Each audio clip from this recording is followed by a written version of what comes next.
Hi guys, thank you for tuning in. Have you ever had a situation where you get to the end of the month or you get to the end of your billing quarter and you can't really predict how many sales, how many deals you're going to have on the table, and you wonder why? You wonder the reason, why can't I forecast properly? And why do sometimes my clients go in a danger zone and evaporate from my sales pipeline? Well, the reason is a lot of times because you're not in control of the pitch and you're not in control of that sales process. So what I want to give you guys today is that for our golden sales nugget, I want to give you 3 key tips, 3 key little nuggets that you can use to enhance your control in the pitch, in the process, to help you to close more deals, but more importantly, within a certain time frame. So here you go. Tip number 1. Tip number 1 is learn how to use assumptive language. So instead of saying to your client, when would you like to do it? Say, let's get it started next week. Use assumptive language. Assume the deal's already done and assume that the client's moving ahead with it.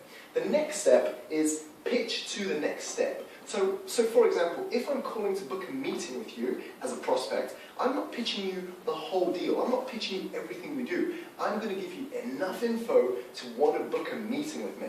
And I do that throughout my whole process, so I'm buying myself windows of opportunity, windows of time. I pitch to the next stage that I need to get to, not necessarily to my end stage straight away. And the third step is generate buy-in. So what I mean by generating a buy-in is get your client to agree with you on the next stage. So for example, if I'm getting to my closing stage and the client's umming and ahhing and trying to negotiate with me, at the end of that conversation I'll say to the client, listen, that's my final offer, have a think about it, let me touch base with you on Monday at 4 p.m. Is that okay with you? Is that okay with you? We'll generate the buy-in so that when I call at 4 p.m, the client's very clear as to why I'm calling and what we're going to discuss. So to recap those 3 points to help you to be in control more, number 1 is use assumptive language. Number 2 is pitch to the next stage that you need to get to. And number 3 is get the client to agree on the buy-in. Guys, next week we're going to talk about sourcing clients. Where do you need to go? What sort of skills you can use and tips you can use and platforms you can use to really source clients that are the best for what you're trying to sell.